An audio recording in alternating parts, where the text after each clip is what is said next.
Hello बच्चों, कैसे हो? उम्मीद है कि आप लोग अच्छे होंगे। तो पिछला लेक्चर हम लोगों ने देखा था कि हमने कोन के वर्टेक्स पर, कोन के एज पर हमने एक चार्ज को रख दिया। उस चार्ज की वजह से उसके सरफेस पे हमने क्या निकाला था? इलेक्ट्रिक फ्लक्स निकाला था। और उस इलेक्ट्रिक फ्लक्स की वैल्यू कितनी आई थी बेटा? Q upon 2 epsilon naught 1 minus cos theta. और कॉस थीटा की वैल्यू कितनी थी तुम्हारी? x upon under root X square plus R square. ये सारी बातें हम लोगों ने कर ली थी। फिर हमने आपको बताया था कि जो आज का लेक्चर होगा वो गॉस लॉ पर होगा। ये गॉस लॉ होता क्या है, क्या बताया था गॉस ने? गॉस एक साइंटिस्ट थे जिन्होंने कुछ बताया था इलेक्ट्रिक फ्लक्स के बारे में। इन्होंने क्या बताया? इन्होंने बताया कि भाई तुम्हें फ्लक्स के बारे में पता है कि फ्लक्स क्या होता है sir? Integration of E dot D ए, जो कि एक ऑथेंटिकेट फॉर्मूला होता है।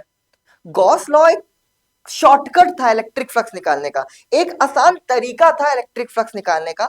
जब किसी चार्ज को हम किसी इनक्लोज्ड सरफेस के अंदर रख दें तो जो इलेक्ट्रिक फ्लक्स आएगा वो उसकी value Q upon epsilon not होती है।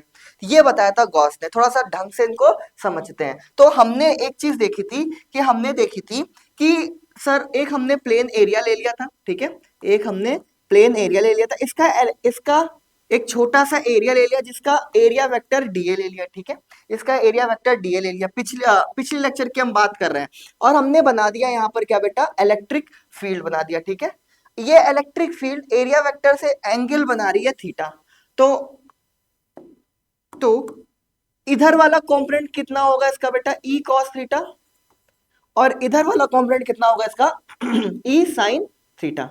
अच्छा, कौन सा कंपोनेंट हमें लेना होता है? तो हमें पता है सर कि ई का वो कंपोनेंट लेना होता है जो इस प्लेन के परपेंडिकुलर हो, या फिर ई का वो कंपोनेंट लेना होता है जो जो ये एरिया वेक्टर के अलोंग हो, ठीक है sir.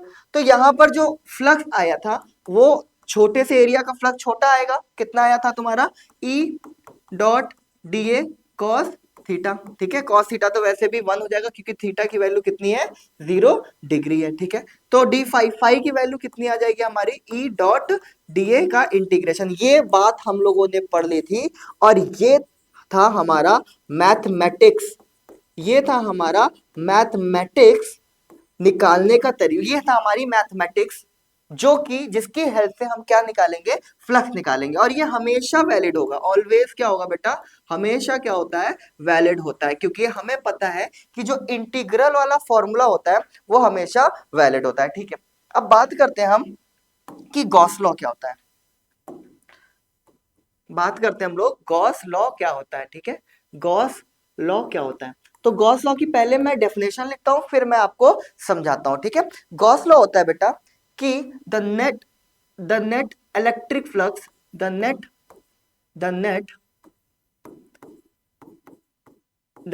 Electric flux through a charge the net electric flux through a the net electric flux through a charge is Q upon epsilon naught Q upon epsilon naught Q upon epsilon naught times the net charge the net charge the net charge the net electric flux through a charge is Q upon epsilon naught times the net charge inside the surface। क्या बोलता है कि जो flux होगा बेटा, क्या बोला?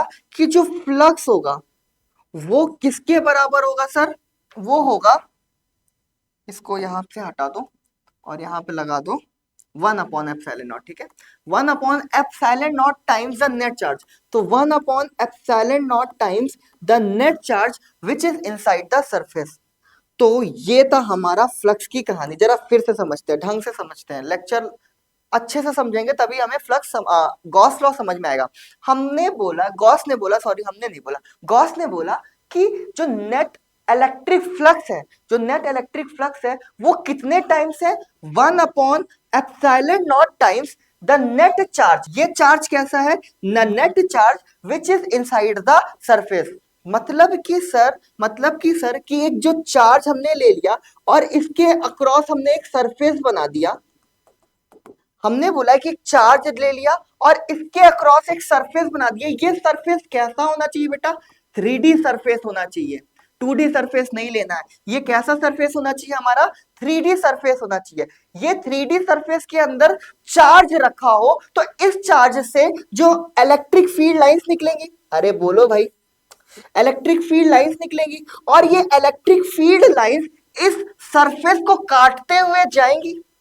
ये इलेक्ट्रिक फील्ड लाइंस निकलेंगी, ये इलेक्ट्रिक फील्ड लाइंस इस सरफेस को काटते हुए जाएंगी तो इलेक्ट्रिक फ्लक्स बनाएंगी, जिसकी वैल्यू हमें पता थी सर ईडी है। लेकिन गॉस ने बोला कि एक शॉर्टकट है भाई। शॉर्टकट ये है कि एक चार्ज को जब हम किसी क्लोज सरफेस के अंदर रख देंगे, और ये क्लोज सरफेस कैसा होना चाहिए बेटा?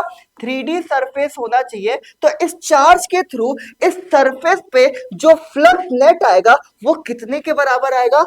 Q upon epsilon not. और ये जो चार्ज होना चाहिए वो कैसा होना चाहिए? नेट चार्ज होना चाहिए। और नेट में भी कैसा होना चाहिए बेटा? इनसाइड चार्ज होना चाहिए। क्या समझ में आया? फ्लक्स क्या बोला, गॉस लॉ क्या बोला?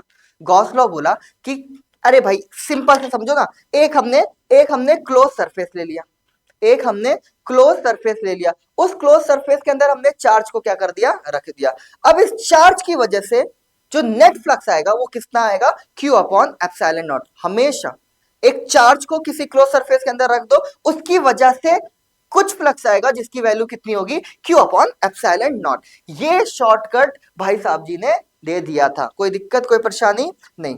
अब इसको हम ऐसे भी लिख सकते हैं क्या कि जो फ्लक्स आया हमारा वो कितना आया? Q अपॉन एप्सिलॉन नॉट, जो कि किसके बराबर होता है बेटा? E डॉट डीए के बराबर होता है। बताओ कोई दिक्कत कोई परेशानी? कोई दिक्कत कोई परेशानी नहीं। अच्छा एक चीज बताओ, यहां पे हमने इंटीग्रल ऑफ ये क्या दिखा दिया? क्लोज इंटीग्रल होता है। इसका मतलब क्या होता है हमारा? Closed integral. क्लोज इंटीग्रल का मतलब होता है बेटा कि हम जो फ्लक्स निकाल रहे हैं वो क्लोज सरफेस के थ्रू निकाल रहे हैं। हम जो फ्लक्स निकाल रहे हैं वो कैसे निकाल रहे हैं? क्लोज्ड सरफेस के थ्रू निकाल रहे हैं। ठीक है सर, कोई दिक्कत नहीं। तो जनरली जो फाई आया हमारा वो कितना आ गया सर? एक चार्ज की वजह से जो कि किसी क्लोज सरफेस के अंदर रखा है, वो क्लोज सरफेस कैसा होना चाहिए सर? 3D होना चाहिए। उस चार्ज की वजह से कितना फ्लक्स आएगा sir? Q upon epsilon not आएगा। और वो चार्ज कैसा होना चाहिए? नेट होना चाहिए। और कैसा होना चाहिए sir? Inside the close surface होना चाहिए। कुछ कंडीशंस के बारे में अभी और डिटेल में स्टडी करेंगे, ठीक है। चलो इतनी बात क्लियर हो गई। सर इसका प्रूफ होता है क्या गॉस लॉ का? गॉस लॉ का प्रूफ नहीं होता है कोई भी प्रूफ, क्योंकि लॉ का कोई प्रूफ हमारा नहीं होता है। लेकिन हाँ, इसको समझा सकते हैं हम एक तरीके से कि ये Q अपॉन एप्सिलॉन नॉट कैसे आया, with the help of mathematics, जो कि हमने पढ़ी थी। फ्लक्स की मैथमेटिक्स क्या थी बेटा? Integral of E dot D. उसकी हेल्प से मैं समझा सकता हूं, ठीक है। इसका कोई प्रूफ नहीं होता क्योंकि लॉ का कोई भी प्रूफ नहीं होता है। लेकिन कुछ जगहों पे कुछ बुक्स में दे रखा है कि भाई उसका कुछ प्रूफ है, गॉस लॉ का प्रूफ है। और कुछ जगह पे पूछा भी जाता है क्वेश्चन में, लेकिन वो प्रूफ नहीं होता क्योंकि लॉ का कोई भी प्रूफ नहीं होता। लॉ बनाया हुआ होता है, प्रूफ नहीं होता, ठीक है। चलो तो मान के चलो, वही चीज हम आपको फील और कराना चाहते हैं, ठीक है। तो जो हमारा फ्लक्स आया फाई, वो किसके बराबर आया? Q अपॉन एप्सिलॉन नॉट, ठीक है, इतना आया। चलो चलो एक काम करते हैं, एक प्लस Q चार्ज को ले लेते हैं, ठीक है। और इसके आसपास हम इसको किसके अंदर रख देते हैं बेटा? एक क्लोज्ड सरफेस के अंदर रख देते हैं।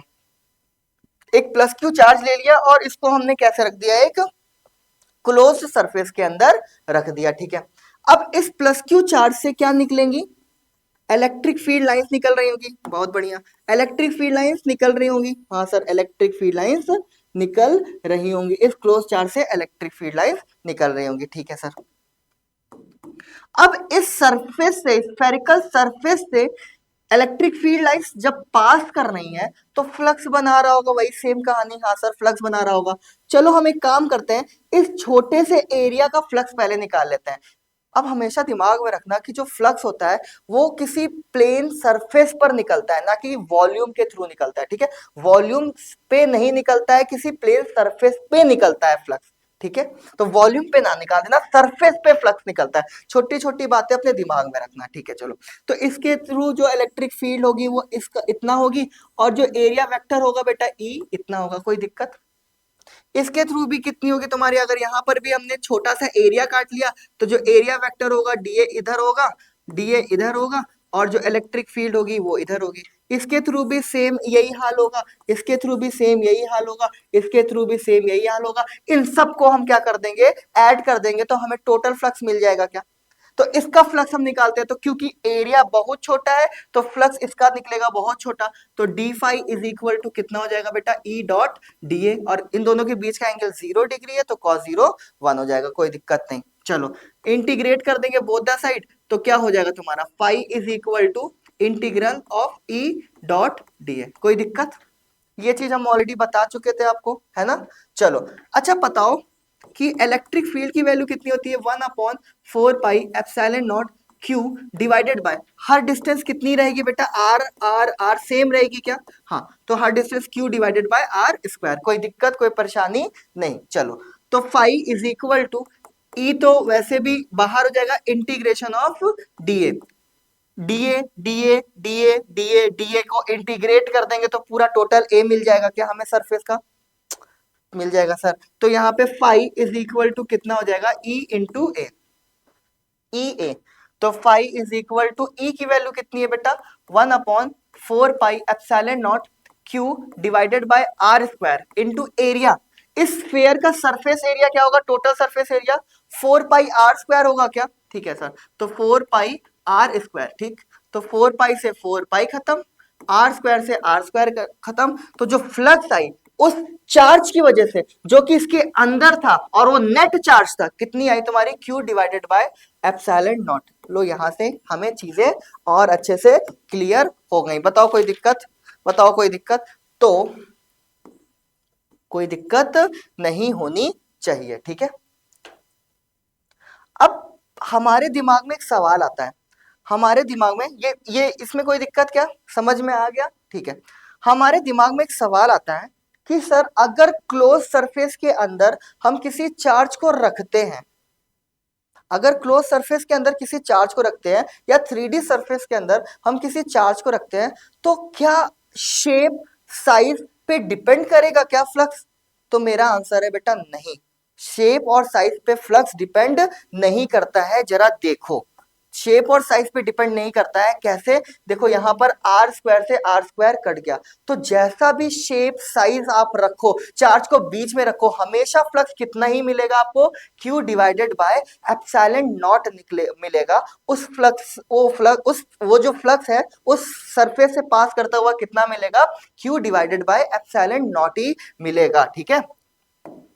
मतलब कि जो फ्लक्स है, मतलब कि जो फ्लक्स है वो do not depends upon, note डाल के लिखना, अभी और अच्छे से समझाते हैं। जो फ्लक्स है do not depends upon size और shape of an object, size and shape of an object, ठीक है। ऑब्जेक्ट इस पे डिपेंड नहीं करता। जैसे कि फॉर एग्जांपल, अरे देखो भाई, इधर देखो, इधर देखो, मान के चलो हमने, समझो, शेप और साइज पे डिपेंड नहीं करता, एग्जांपल दे रहे हैं। मान के चलो हमने यहाँ पे प्लस क्यू चार्ज रख दिया, इस बार हमने स्फेरिकल एरिया ले लिया, ठीक है, स्फेरिकल एरिया ले लिया। इस बार हमने यहाँ से रेडियस कितना ले लिया बेटा? 2r ले लिया। रेडियस कितना ले लिया? 2r। हमारा जो फ्लक्स आया था वो कितना आया था? टोटल ई ए आया था क्या? तो flux is equal to E की वैल्यू कितनी है? 1/4 pi epsilon naught Q divided bye कितना रेडियस है? 2r का स्क्वायर, और एरिया कितना हो जाएगा बेटा? 4 पाई r स्क्वायर, मतलब 2r का स्क्वायर। इससे ये तो कट ही जाएगा और इससे ये भी कट जाएगा, तो फ्लक्स कितना आ जाएगा आपका? Q divided by epsilon not. क्या साइज पे डिपेंड किया क्या? क्या साइज पे डिपेंड किया क्या? नहीं सर, साइज पे डिपेंड नहीं किया। जितना ज्यादा रेडियस होगा कोई मतलब नहीं होगा, फ्लक्स हमारा उतना ही होगा, और कितना होगा? Q divided by epsilon not. तो साइज पे डिपेंड नहीं करता है। मतलब कि अगर हम साइज को और बढ़ा दें, मतलब कि अगर हम साइज को और बढ़ा दें, और बढ़ा दें, तो इस चार्ज से निकलने वाला जो फ्लक्स होगा, पहले सरफेस से निकलने वाला जो फ्लक्स होगा, जो दूसरे सरफेस से निकलने वाला फ्लक्स होगा, जो तीसरे सरफेस से निकलने वाला फ्लक्स होगा, ये सारा कैसा होगा, सेम होगा। और सेम कितना होगा बेटा, Q divided by epsilon not होगा। कोई दिक्कत? तो flux do not depend upon shape size of an object, shape और साइज पे डिपेंड नहीं करता है। कोई दिक्कत, कोई परेशानी नहीं। जैसे कि हमने बोला, कि मान के चलो हमने यहां पर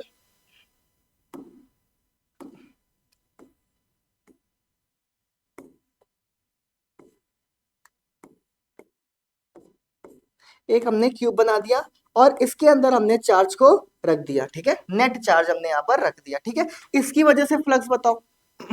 एक हमने सिलेंडर बनाया, बेटा सरफेस कैसा होना चाहिए, क्लोज्ड होना चाहिए, और यहां पर हमने चार्ज को रख दिया, इसकी वजह से फ्लक्स बताओ।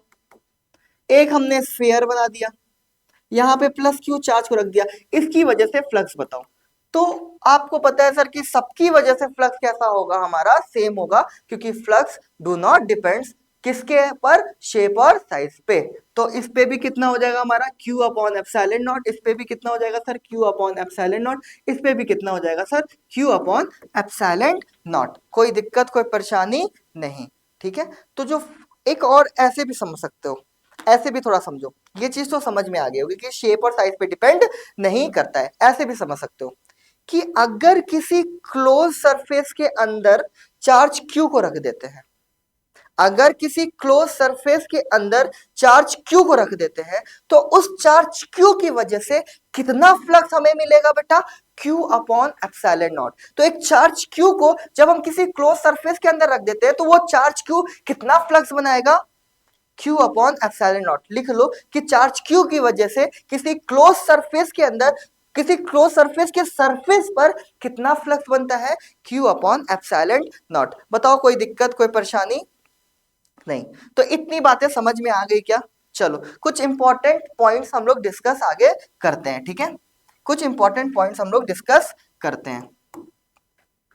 इंपॉर्टेंट पॉइंट्स, इंपॉर्टेंट पॉइंट्स, कुछ इंपॉर्टेंट पॉइंट्स हम लोग डिस्कस करते हैं, ठीक है बेटा।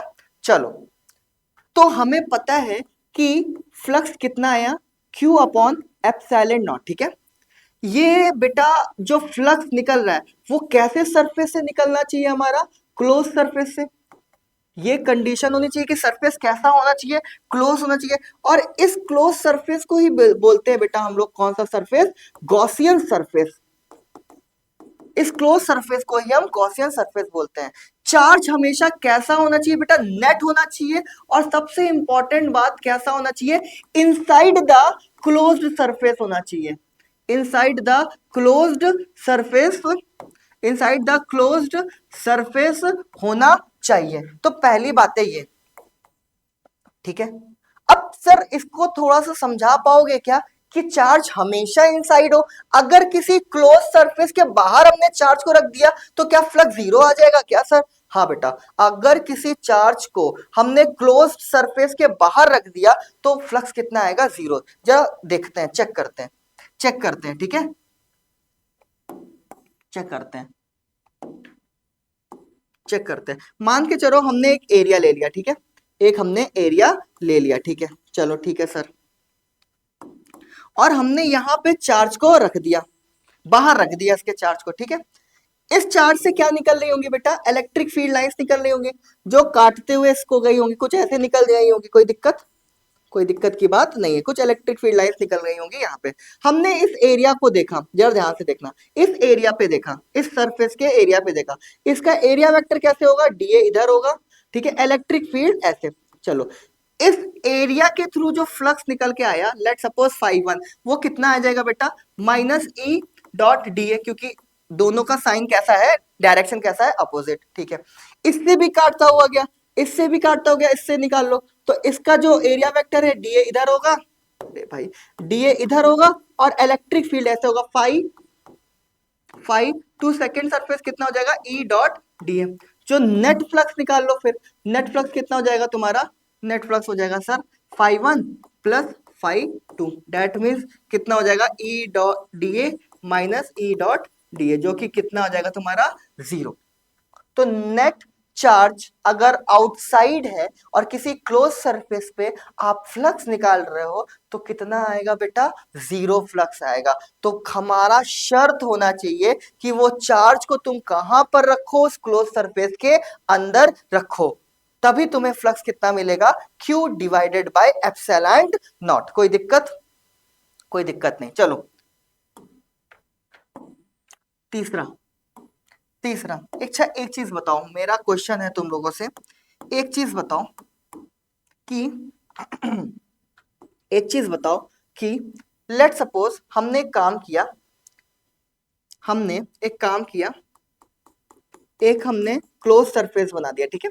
यहां पे हमने रख दिया Q1 plus Q1 plus Q2, ठीक है, और यहां पर रख दिया Q3, ठीक है। यहाँ पे हमने रख दिया Q4 और यहाँ पे रख दिया प्लस Q3, ठीक है।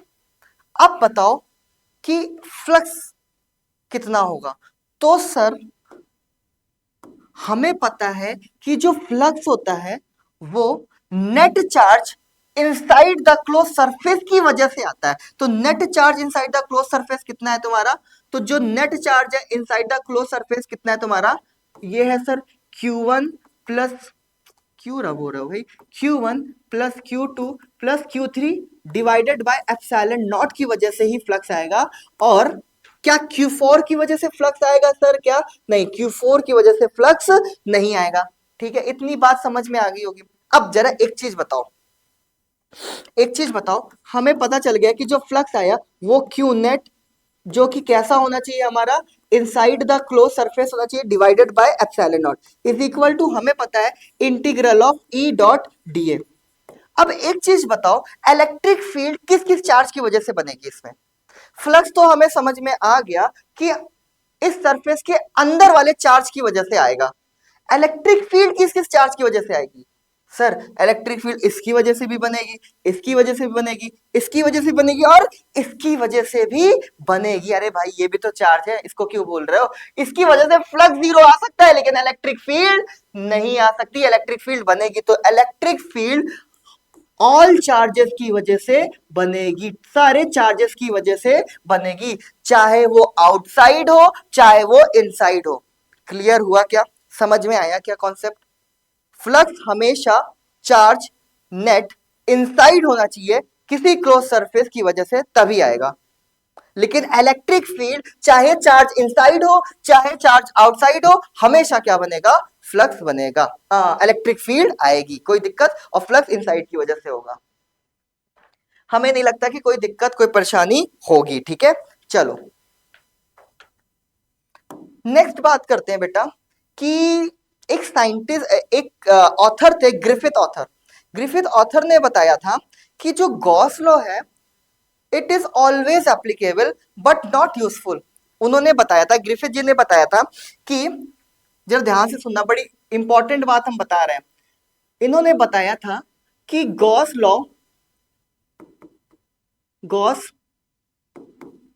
इन्होंने बताया था कि Gauss law is always applicable, बड़ी इंपॉर्टेंट बात इन्होंने बताई थी, बट नॉट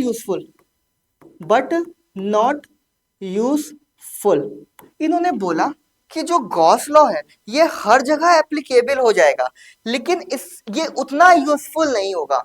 और एप्लीकेबल कहां कहां होगा, इसकी कुछ कंडीशंस बताई थी, condition for Gauss law. Actual में ये कंडीशंस नहीं होती है, ये एक स्टेटमेंट था ग्रिफिथ जी का कि गॉस लॉ तो हर जगह एप्लीकेबल है, पर अगर ये कंडीशन फुलफिल नहीं होती है तो इसकी मैथमेटिक्स बड़ी टफ हो जाती है। इसकी कंडीशंस क्या होनी चाहिए? तो इसकी कंडीशन होनी चाहिए, पहला कि electric field due to charge, electric field due to charge must be symmetrical, must be symmetrical, symmetrical ना कह के एक काम करते हैं, must be same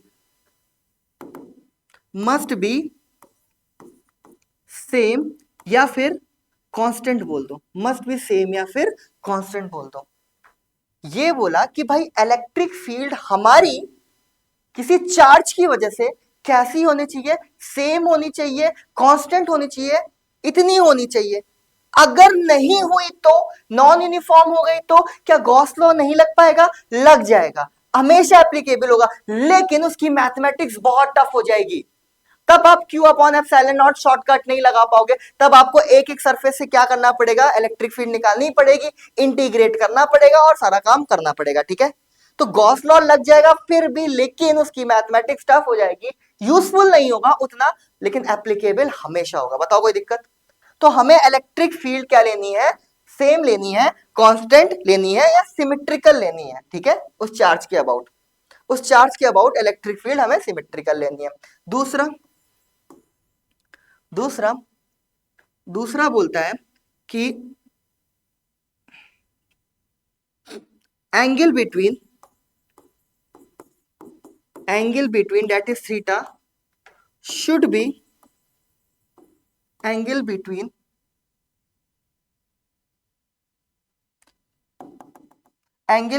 theta, angle between, ये लिखो, angle between electric field and area vector should be मत लिखो, मस्ट बी लिखो, ज्यादा सही रहेगा। Must be constant, must be constant. इसका मतलब क्या है कि जो एंगल बन रहा है इलेक्ट्रिक फील्ड और एरिया वेक्टर का, वो कांस्टेंट रहना चाहिए थ्रू आउट द सरफेस। अगर एक सरफेस के एक छोटे से पार्ट के थ्रू 30 डिग्री बन रहा है, तो हर सरफेस के थ्रू कितना बनना चाहिए, 30 डिग्री बनना चाहिए। अगर एक सरफेस के थ्रू 0 डिग्री बन रहा है, तो हर छोटे छोटे सरफेस के टुकड़े के थ्रू कितना बनना चाहिए, 0 डिग्री बनना चाहिए। मतलब एरिया तुम्हारा वेरिएबल नहीं होना चाहिए। अगर एरिया वेरिएबल हो गया तो बन जाएगा क्वेश्चन गॉस लॉ से, लेकिन उसकी मैथमेटिक्स कॉम्प्लिकेट हो जाएगी। कोई दिक्कत, कोई परेशानी नहीं। तीसरा तीसरा तीसरा 2 मिनट। तीसरा तीसरा कहता है गॉसियन सरफेस, तीसरा कहता है गॉसियन सरफेस मस्ट बी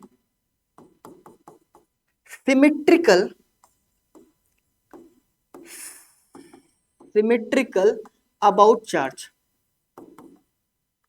ये कहता है बेटा कि जो गॉसियन सरफेस है वो चार्ज के अबाउट सिमेट्रिकल होना चाहिए। नहीं हुआ तो बन जाएगा क्वेश्चन, लेकिन शॉर्टकट हमारा काम नहीं करेगा। ठीक है, तो Gaussian surface should be symmetrical या must be symmetrical about the charge. Gaussian surface कैसा होना चाहिए हमारा, सिमेट्रिकल होना चाहिए। That is a Gaussian surface, Gaussian surface. ठीक है, कोई दिक्कत, कोई परेशानी नहीं। ठीक है, सिमेट्रिकल होना चाहिए। गॉसियन सरफेस हमेशा कैसा होना चाहिए, सिमेट्रिकल होना चाहिए, सिमेट्रिकल। नेक्स्ट ये सारी इंपॉर्टेंट बातें हैं, कंडीशन से भी आप समझ सकते हो, ये कंडीशन भी है। ठीक है, वैसे कंडीशन बोलना सही नहीं है पूरी तरह से। दूसरा, चौथा, कि कोई भी चार्ज या फिर ऐसे बोलो कि कोई भी गॉसियन सरफेस किसी चार्ज को पास करते हुए नहीं जाना चाहिए। समझ रहे हो, कोई भी गॉसियन सरफेस किसी भी चार्ज को पास करते हुए नहीं जाना चाहिए। जैसे कि मान के चलो कि हमने ऐसा कुछ कर दिया, ये तुम्हारा गॉसियन सरफेस है, ये तुम्हारा गॉसियन सरफेस है। अगर चार्ज हमने यहां पर रखा, तो ये जो गॉसियन सरफेस है इस चार्ज के अबाउट कैसा है, सिमेट्रिकल है। ठीक है सर, हमारा काम हो जाएगा। लेकिन अगर ऐसा हुआ कि ये चार्ज हमारा कहीं यहां पे रखा है, तो बड़ी दिक्कत आएगी सॉल्व करने में, तब इसकी मैथमेटिक्स टफ हो जाएगी। तो कोई भी चार्ज या कोई भी गॉसियन सरफेस, कोई भी गॉसियन सरफेस किसी चार्ज को पास करते हुए नहीं जाना चाहिए। हमेशा गॉसियन सरफेस चार्ज के कैसे होना चाहिए, सिमेट्रिकल होना चाहिए। तो हम आराम से Q/ε0 करके निकाल लेंगे। कोई दिक्कत कोई परेशानी नहीं होनी चाहिए। देखो हमने मैक्सिमम चीजें बता दी, तो आपको दिमाग में क्या क्या चीजें रखनी है, आपको दिमाग में रखना है कि किसी चार्ज को हमने क्लोज सरफेस के अंदर रख दिया तो उस चार्ज की वजह से जो फ्लक्स आया वो कितना आया, Q/ε0। ठीक है, अब कंडीशन ये है कि Q कैसा होना चाहिए, नेट होना चाहिए, दूसरा इनसाइड द क्लोज सरफेस होना चाहिए, चौथा कि वो क्लोज सरफेस उस चार्ज के अबाउट सिमेट्रिकल होना चाहिए। एक इंपॉर्टेंट पॉइंट हमने बताया कि इलेक्ट्रिक फील्ड जो होगी वो सिमेट्रिकल कांस्टेंट सेम होनी चाहिए। इलेक्ट्रिक फील्ड और एरिया वेक्टर के बीच का एंगल हर जगह पर कैसा होना चाहिए, कांस्टेंट होना चाहिए। और आउटसाइड में अगर चार्ज रखा है किसी गॉसियन सरफेस से तो उसकी वजह से इलेक्ट्रिक फ्लक्स जीरो आएगा, कोई दिक्कत। लेकिन फिर एक चीज हमने बताई थी कि हमेशा फ्लक्स जो कि Q/ε0 होता है वो नेट चार्ज इनसाइड की वजह से आएगा, आउटसाइड की वजह से नहीं आएगा। लेकिन electric field net charge inside की वजह से भी होगी और आउटसाइड की वजह से भी होगी। भाई देखो इतना हमने समझा दिया, बताओ कोई दिक्कत कोई परेशानी कोई समस्या नहीं होनी चाहिए। ठीक है, ये